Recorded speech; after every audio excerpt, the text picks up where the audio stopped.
everybody, welcome back from lunch. We are going to start in and finish this lecture, and we're looking at script programming.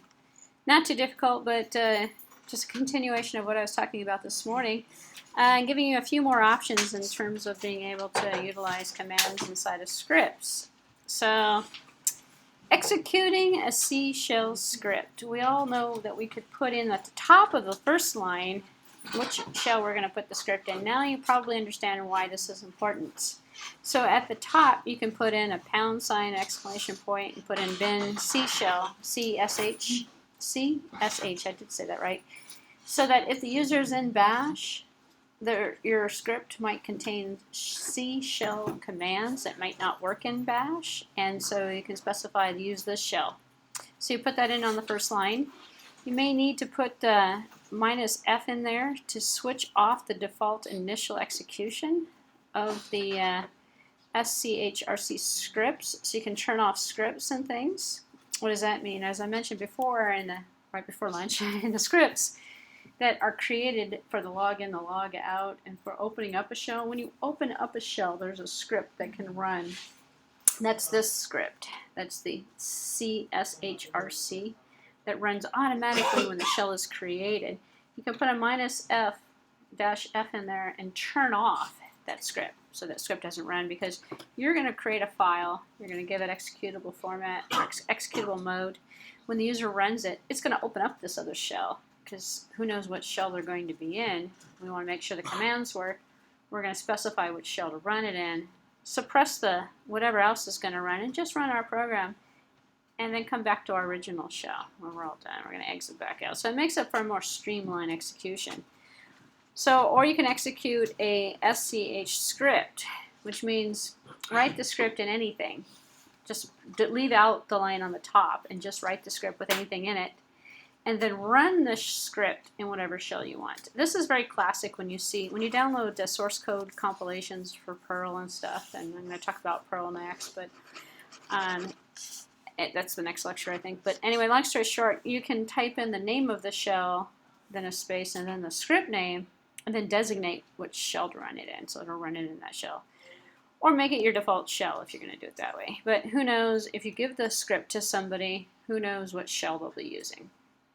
You want to guarantee it. It's better to specify it in the script file. Branching. We have if-then, file, test expressions, and switch. So here's an example, and now this is going to remind you of a C programming course probably. If expression, then, well, we don't have then commands, do we? No, we don't have then. That's a Visual Basic thing. In C we have if, and then opening and closing, and then else, opening and closing, and then end, or end if. Do we have an end if? We don't have an end if. We just have opening and closing brackets, I think. The brackets in C give us the scope. So we have if-then in C shell. So it's not exactly the same, but it's very similar.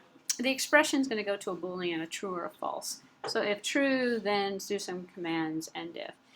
Or then if an expression is true or false, you can do the opposite. Then some commands, else some other commands, and then end if. So it's very similar to some other languages you might be familiar with. Here's another one too, where you go if some commands, then some commands, else if some commands, then some commands. So again, an else if kind of connection in there. Else some other commands that might occur. The default. So, which is a great way of designing your script. And here's an example script. You can actually cut and paste this, stick it into a file, and run it, and it should work if you're in the C shell. So here's if you cat this, for example, and you call it if_else1, which is the command to print out this script. Here's an example script. It sets the class depending upon an argument value. So you set a number, it's going to be equal to the array that we just looked at before lunch. So we got an array of values that are going to come in from the command line prompt, or it's going to come in from somewhere. If the number is smaller than 0, then at class, which makes it a number. At symbol says that we're a number here. And you have to put a space, which is the weirdest thing. You have to put a space between the at and the name of the variable. Is equal to 0, else if the number is larger than or equal to 0 and the number is smaller than 100, then do this, else do that. So it's a nice little example, and then echo the number is in the class, so we know which variables used for the class, and we know which variables used for the number. So Nice little sample. Here's a usage of the script. So due to the line at the top, this script can be executed from a Bourne, Bash, or any shell you want, actually. So if you type in if else 55, it'll take 55 and populate the command line arguments with it. And then the number 55 is in the class 1. Because 55 is larger than or equal to 0. Well, I don't know. We got some calculation to perform on that to see what class it's going to be in. So the file test expression, this is an interesting one. So these occur in expressions of part of the if-then and other control structures. So we have -d file. File is a directory. Or it could be a file. File's a file. Remember I said files are everything. So files could be directories, files. Does a file exist? Does a file have any bytes in it? Is it empty? Is it readable? Is it writable? Is it executable in terms of the files? Switch. Case switch. This is so C-like. Let's see if the pattern is the same. This one's taking a string variable instead of a character or a number. That's what we normally see in C. So switch a or number or something. Some case pattern, some command, some break switch. So the break switch is a little bit different. It's usually a break or continue in C or C++. Case another pattern. Case another pattern. Default. Here's a default pattern. And the switch. So here's an example usage of the switch. So let's see what we got here. If we cat out, say for example, you save the file called switch_1. So see if the first argument is yes or no. So we can do with a mix of upper and lower cases. So does the argument exist? If the argument, number of arguments, which is going to come back with 0 if it's empty, equals 0, then usage switch1 yes or no, which means print that out to the screen exit 1. So it's just a simple if-then statement here. So actually that's not using a switch, is it? Yes, it is using a switch right here, yes or no. No, it's actually not using a switch. Wait a minute. I'm going blind here. Switch pattern. This is using an if-then statement, end if. Here's our switch part. So switch, I'm like, wait a minute, I thought this was a switch example. It's on the next slide. So we have a switch argument, whatever the argument happens to be. Case, it's going to be equal to uppercase y or lowercase y, or e, uppercase lower e, s for yes, lowercase s. Then the argument, echo argument 1 is yes, else check for the O's, and then the N and the O for the no. So if you wanted to, you can actually cut and paste this, put it in a text file, run it, see what it looks like. It's going to hopefully give you the right output. Looping. So most people in C are familiar with the for loop. And we have a for each here as well, and a while. So a for each loop, for each index, loop index, or argument list, do some commands. So for each here, going to be on the next slide actually. The for each part is here. For each I, ls. So set the new name to equal to echo the placement for I, sed s, and then combination of switches for that. So, and then move to the new name, whatever the new name happens to be. So this is a rename command. So this is a rename cpp c. So if we cat rename reference name, usage is going to be rename argument 1 with argument 2. So if we do that, then we can essentially take 2 arguments, rename one to the other.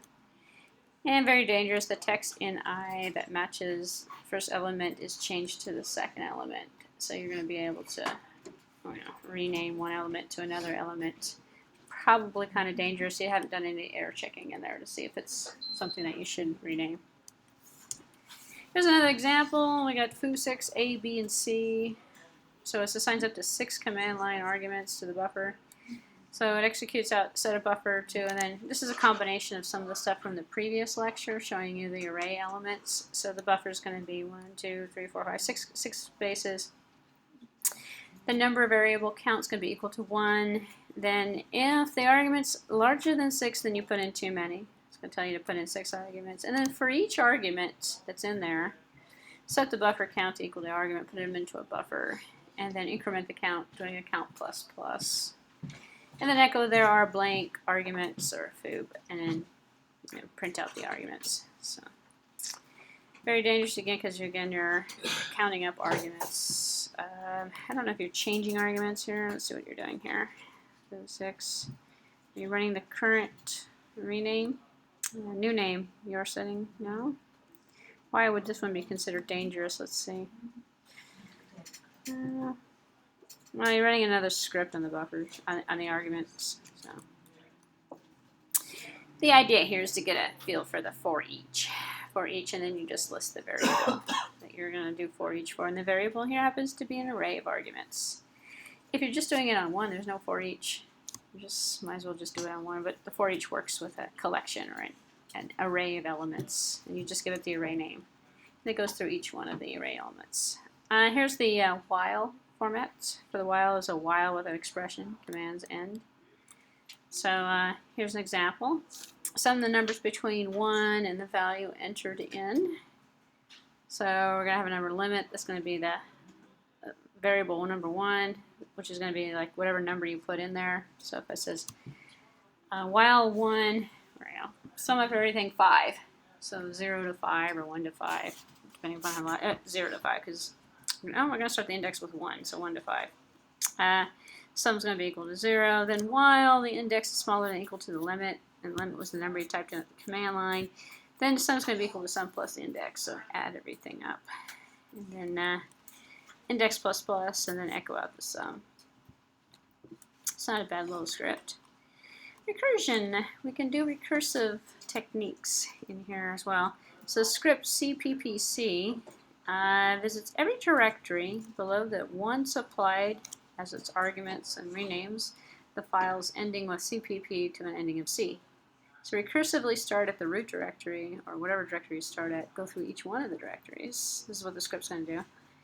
Rename the file extension. So example, foo.c++ would be equal to foo.c.c. So usage would be the directory name, cppc, and then the directory cppp, which could be implemented with find to find the files themselves instead of just recursively going through the directories. Now this one's very dangerous because you can accidentally change everything depending upon where you started in directory structure. So replace all the extensions. So you're going to have a little check here. If the argument doesn't equal 1, it'll give you a directory to start with. You have to specify the directory. So for each file's in the directory, if the file minus the f is a find file, then if it's a file, then the file has an extension of C++, then move the file to another file that has the same file name but has a .c, and then echo modified file, and then print the file out to the screen. End if, and then end if the file. So the recursive call down here at the bottom calls the file again. So the for loop for each is calling itself for each file. So it sends the file back in. So for each file in the directory, it's going to recursively go through and call itself again for each new file that's found. So that's the recursive call. So it's a recursive for each loop, not a recursive function that most people are familiar with seeing. So a little bit of note here in terms of what's happening in that script. Pulling apart a file name that has an extension. For example, foo.bar. You can set var to equal foo.bar, and then name without the extension would be echo var :r. So it's just foo. So it's the E is the extension part, R is the name of it. So echo variable or var :e. So it's the :r :e that's giving us the name or the extension that comes out of that. And that's what's in the syntax over here, or it's in the second nested if statement where it says $file :e, so, which is the file extension. So it gives you kind of an interesting example of how to pull out the file parts. Why they call it R? I don't know why it's called R. Rename, name. I'm just call it N for name, or maybe I don't know. I'm sure there's some Unix term for it. So standard shape, most recursive scripts have the following shape to them. So we have, for example, this is what we were just looking at. Call the file for each file. So we have a if check, and then we have an else check. So it's just like recursion in another language. We have this thing called a base case and the recursive case. So if the base case works, then exit out.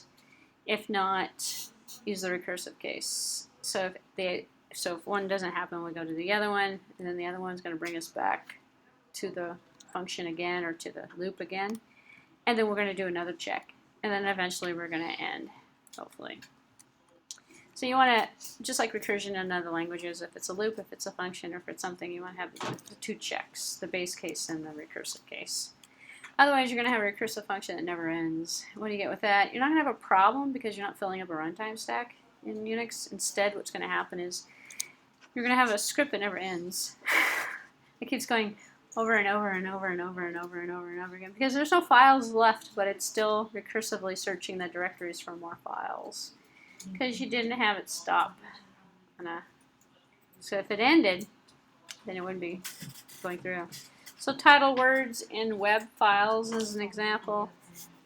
So the W title script below here, this is the name of this little script down here, examines each HTML file in the directories below and the supplied option. It outputs the title words for each one of the web pages. So here's an example of taking a HTML page and just getting the title tag out of it is what it's looking for. So if it sees title my home page, then it prints my home page as an example. So here's the W title example. So it lists the title words in an HTML file. So if argument doesn't equal 1, well, if you don't give it a directory, then or a file name, then ask for it. Else, we've got another recursive call here that's going to go for each, and it's going to use grep minus I for the title. So grep looking for title of file, and then we're going to use octo with a minus F parameter, and then we're going to essentially get both parts and check it out, and then print it to the screen. So else if it's not in the file, then else if the file is a directory, then recursively go through the directory. So new directory, new directory. So the grep minus I title file gets the title tag line.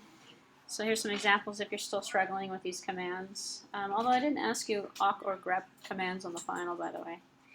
The file is actually quite easy. It should be fairly easy. So separating the lines using the using the indirection operator, printing the second line part. So basically, you're finding the title and then going in to separate out the spaces. So you have everything in between the opening and closing tag using the arrows to signify that the closing tag is starting. And you're going to pull everything before that. So here's a sample usage. So if you have a file that's called Kane, or a directory called Kane, actually, and has some HTML files inside of it, you could pull out everything inside of it. So sorts and duplicates are removed. If you put in sort and unique, I didn't actually hit you up on sort and unique either for the final. I'm noticing a bunch of stuff I could have added. So. But you know what, though, as I was going back and I was saying before, this is the last weekend of the class. Wouldn't it be kind of odd to show you a bunch of advanced stuff and then test you on that tomorrow? When are you going to study for it? I don't know, tonight? After you get done spending 8 hours here? So, I can possibly tell I'm not happy with the format. So, but hopefully that will change for next term. Alright, so interrupt handling. Not as good as Born, if we're talking about interrupt handling in the C shell. Only interrupts is supported. Well, that's a Unix interrupt, by the way. And control flow is hard to understand. And it was improved, much improved with the T shell, T shell. So the format here is O enter label. So the script must have a line that says label. Actually, this is a good point. So on an interrupt, go to the label is what this is really doing. It's like a go-to command. In fact, you can still do this in C, and you can still do this in scripts and everything. You just basically say, go to the label, and then you have a spot in the code. Usually people will put the labels on the bottom or something. And the label will run some code, and at the end it says go to start. And at the beginning you have start. You want to restart. So it's like the go-tos of the years past. Still supported in most languages, actually. You can do it in C. It's hard to do it in C++, hard to do it. You can't do it in Java. But actually, within functions or within methods, you can still put labels in Java. That still works, actually. Not such desirable programming practice. It's more of a sequential, procedural type of versus object-oriented type of methodology. So on interrupt 1, we have the program is running, and we end. So if the interrupt is actually achieved, then we have a close, and the close is going to echo end of program. Now it's going to clear everything out. So while the program is running, while one is asleep, 2 is just going to pause it for 2 milliseconds or so, and then on an interrupt, close. So if you're running the program, you'd have to essentially trigger some sort of an interrupt, and then on the interrupt, close the program. So this is very similar to writing a C program in Unix and doing interrupt handling, catching an interrupt. So, which is actually not a bad exercise. If you go on to take an operating systems course or a systems programming course is what I meant to say. Systems programming course, you could write your own shell, or even a C programming course, actually, Unix C programming. Write your own shell, and then you could also write, very easily, you would also have to write maybe an interrupt handler or an interrupt catcher. So when you typed in Control-C, it didn't end the program that was running. Instead, it caught the Control-C and printed something on the screen or something, or Control-Z or something. Catch the keyboard interrupts, and then have something interesting happen to it of some sort. That's a good exercise for a systems programming course. Since this is just basic Unix, I'm not going to have you do anything like that, but it's worth your while if you are a computer science or software engineering major. More so for computer science people, though. And, well, practice writing scripts in different shells. That's the way you get experience. So you figure out the environment supported, which commands are supported in which environment. Bourne is still the default and most popular for Unix distributions, which is kind of weird because we have Bash as a default in the system. So, all right, well, I am going to end this lecture because it's on a different title or different format before I start the next one. So I'm going to stop.